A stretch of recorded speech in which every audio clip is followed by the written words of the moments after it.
శుక్లాంబరధరం విష్ణుం శశివర్ణం చతుర్భుజం ప్రసన్నవదనం ధ్యాయేత్ సర్వవిఘ్నోపశాంతయే.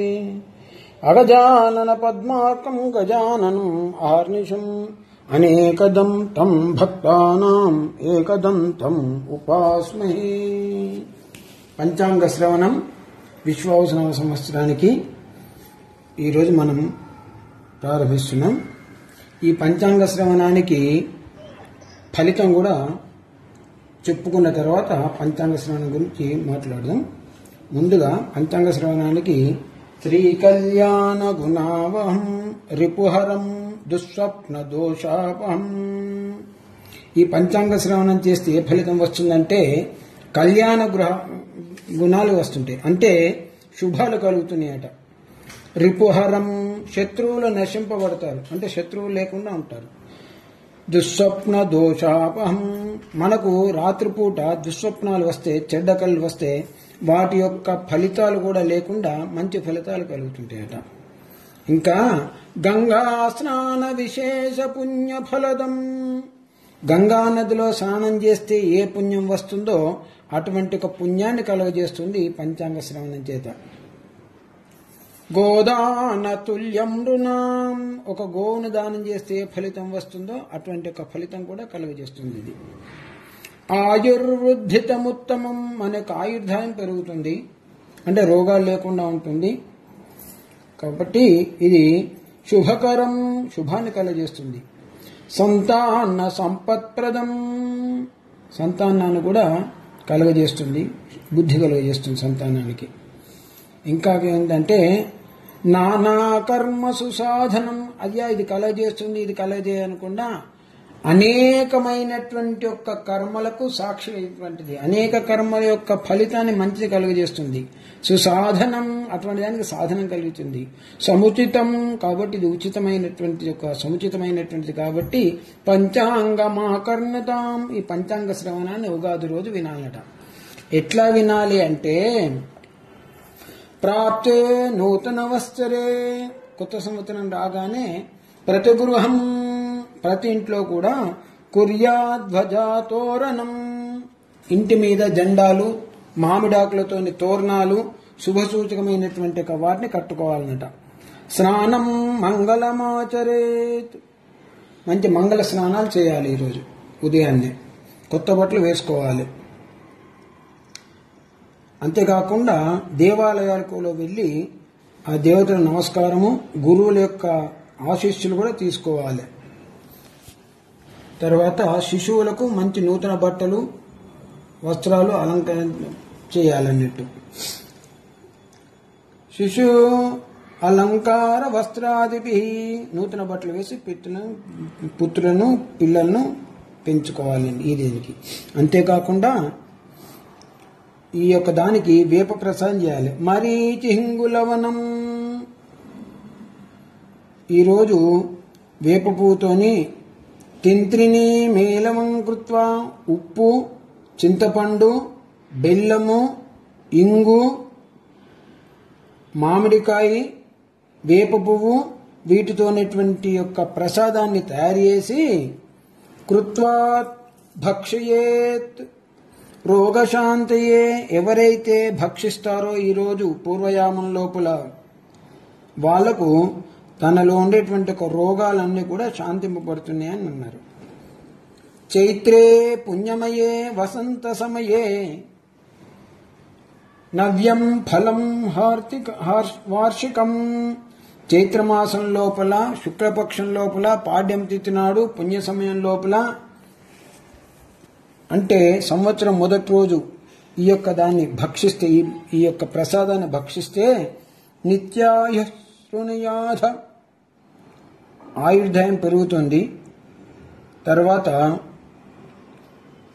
కుర్వంతు సర్వే గ్రహ శోహనం. అన్ని గ్రహాలు కూడా శుభ ఫలితాన్ని కలుగజేస్తుంది.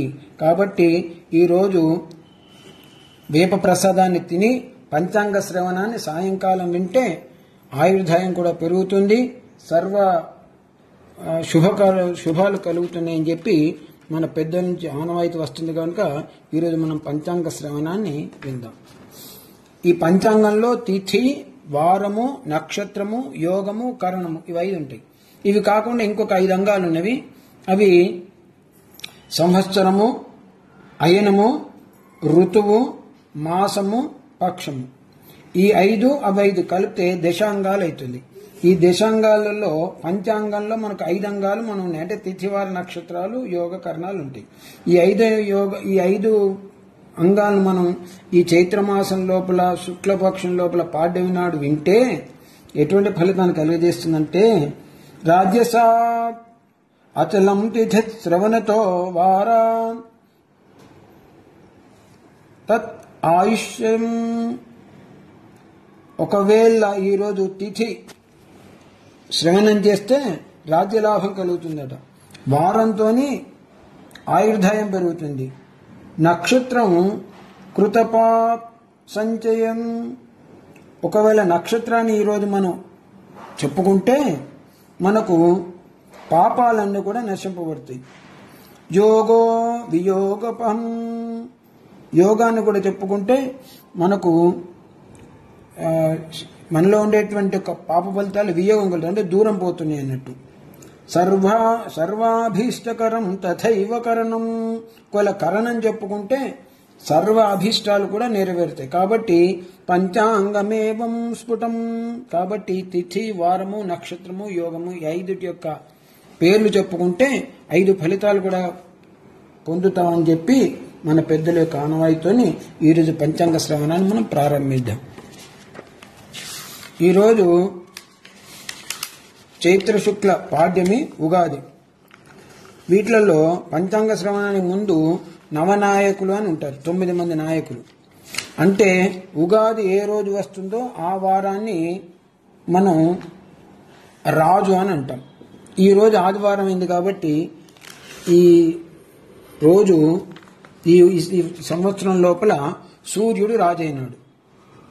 కాబట్టి రాజు పాపగ్రహం అయితే ప్రజలలో కొంచెము దేశభావం అనేది ఎక్కువగా ఉంటుంది. ఒక్క రాజుతోనే కాకుండా నవగ్రహాలలో 9 గ్రహాలలో 5 గ్రహాలేమో పాపులైనారు, 4 గ్రహాలేమో శుభులైనారు 9 గ్రహాలలో. కాబట్టి మిశ్రమైనటువంటి ఒక ఫలితం ఇస్తుంది. రాజు సూర్యుడైనాడు కాబట్టి రాజుల మధ్య అంటే చీఫ్ మినిస్టర్కు మంత్రుల మధ్య కానీ, అట్లాగే ప్రైమ్ మినిస్టర్కు ఇతర మంత్రుల మధ్య కానీ, లేదా మా ప్రజాపాలనలో ఉండేటువంటి ఒక నాయకులకు అపోజిషన్లో ఉండే నాయకుల మధ్య విభేదాలు తరచుగా ఉంటాయి. అంటే ఒకళ్ళు ఇంకొకళ్ళు నష్టం చేస్తున్నారనేటువంటి ఒక భావన కలుగుతుంది. ఇది 9 గ్రహాలు 5 గ్రహాలు అంటే ఎక్కువ సగం పైన ఉంటాయి అన్నట్టు. తర్వాత అర్ఘాధిపతి, మేఘాధిపతి 2 కూడా రవి అయినాడు. మంత్రి చంద్రుడైనాడు. సేనాధిపతి శని, రసాధిపతిగా శుక్రుడు. అంటే శుక్రుడు, చంద్రుడు శుభగ్రహాలని. సస్యాధిపతి, నీరసాధిపతి కూడా బుధుడైనాడు. బుధుడు మామూలుగా సాధారణంగా శుభగ్రహాలతో ఉంటే శుభగ్రహము శుభ ఫలితాలు, పాపగ్రహాలతో ఉంటే పాప ఫలితాన్ని ఇస్తుంది. ధనాధిపతిగా కుజుడైనాడు. ధనాధిపతి కూడా పాపుడైనాడు. కాబట్టి మిశ్రమ ఫలితాలు కలిగజేస్తుంది ఈ సంవత్సరం లోపల. కాకపోతే ఒక్కొక్క దానికి ఒక్కొక్క ఫలితాన్ని విడివిడిగా మనం చూసుకుంటే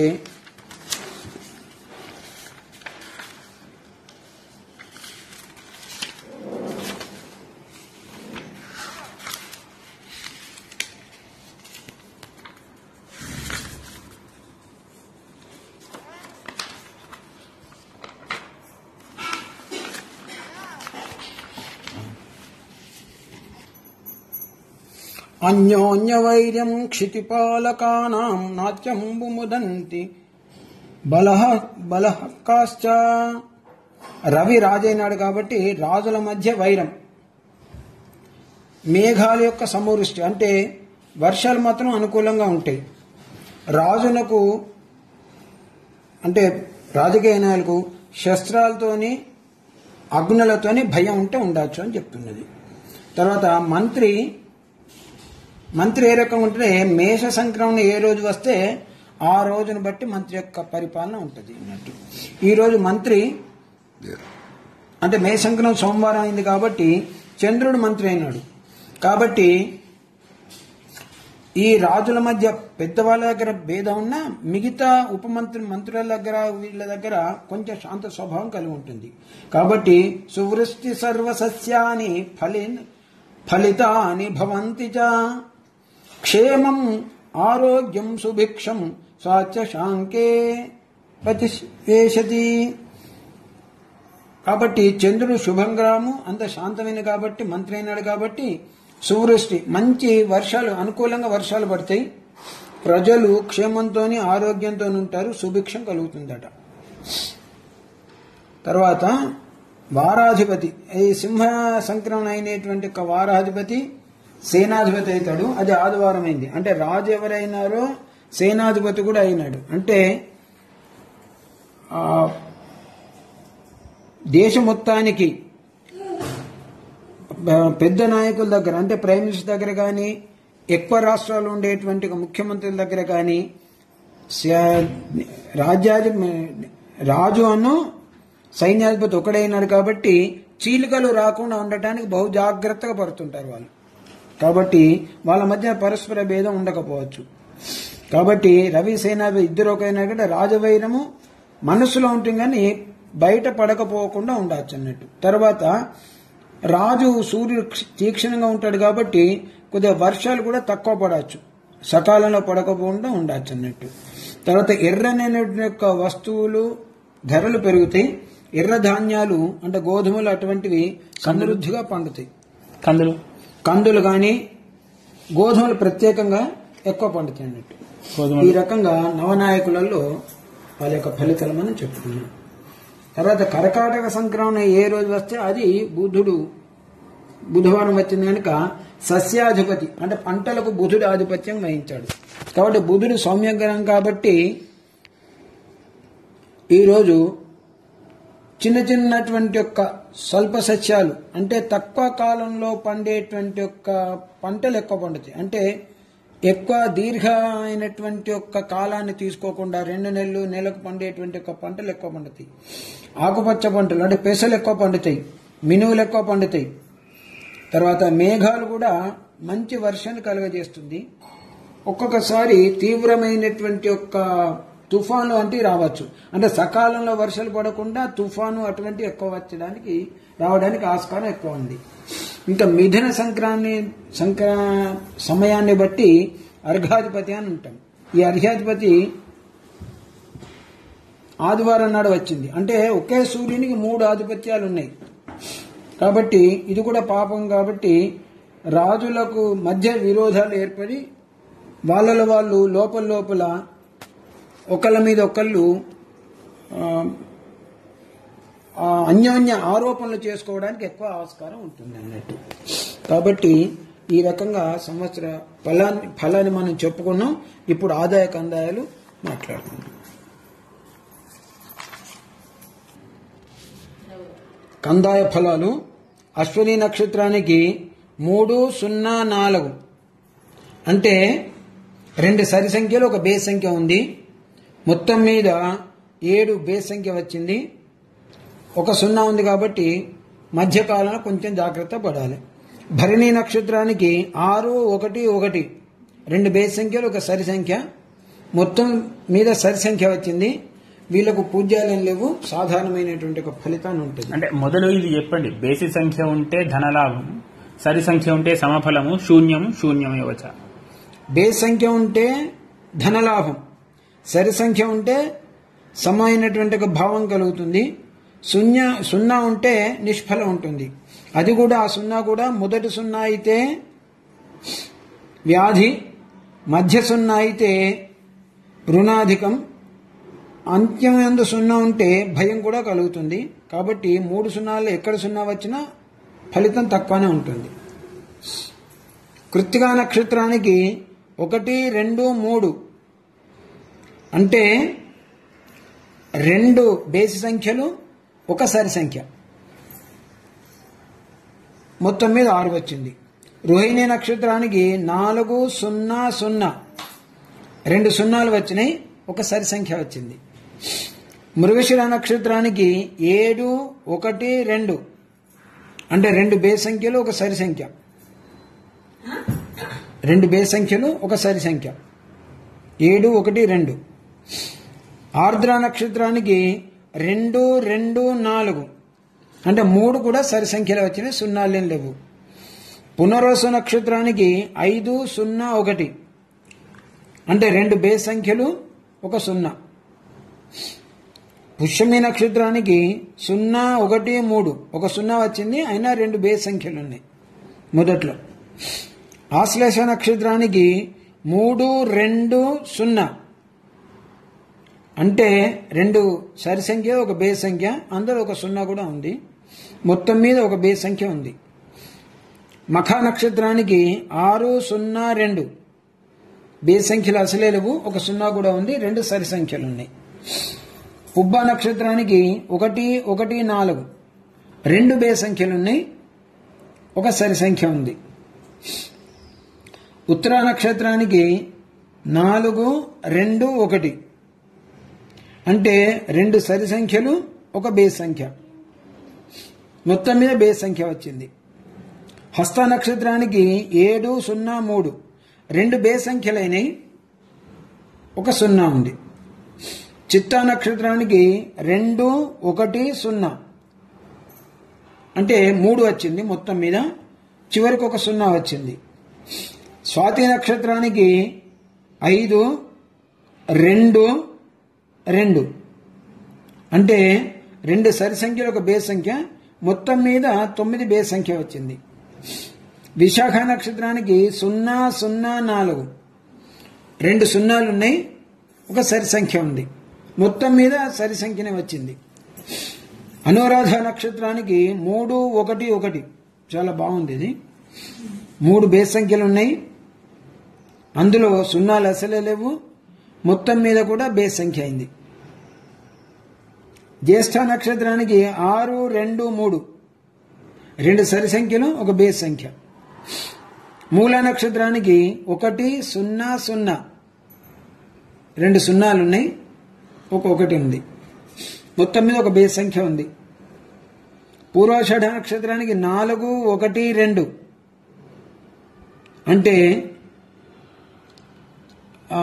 2 సరి సంఖ్యలు ఒక బేస్ సంఖ్య ఉంది, అందులో సున్నాలు అసలే లేవు, మొత్తం మీద బేస్ సంఖ్య వచ్చింది.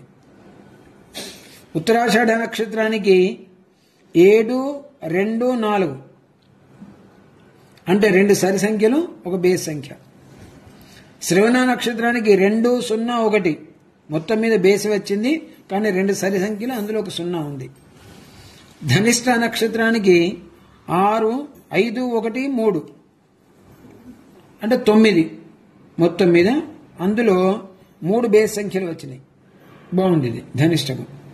శతభిష నక్షత్రానికి 0, 2, 0 2 సున్నాలునే ఒక 2 ఉంది,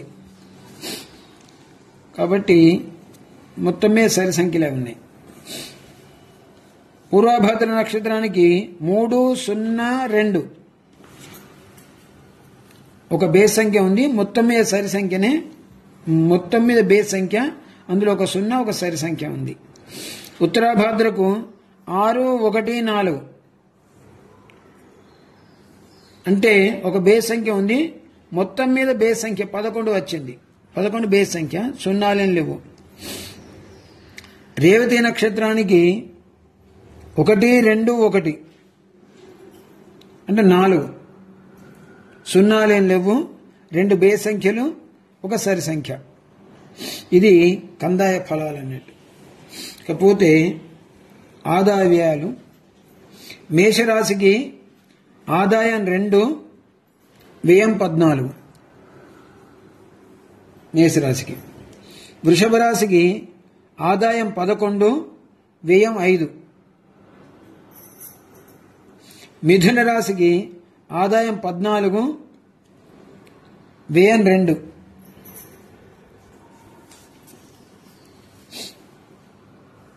మిథున రాశికి ఆదాయం 14, వ్యయం 2. కర్కాటక రాశికి ఆదాయం 8, వ్యయం 2. సింహరాశికి ఆదాయం 11, వ్యయం 11. కన్యారాశికి ఆదాయం 14, వ్యయం 2. తులారాశికి ఆదాయం 11, వ్యయం 5.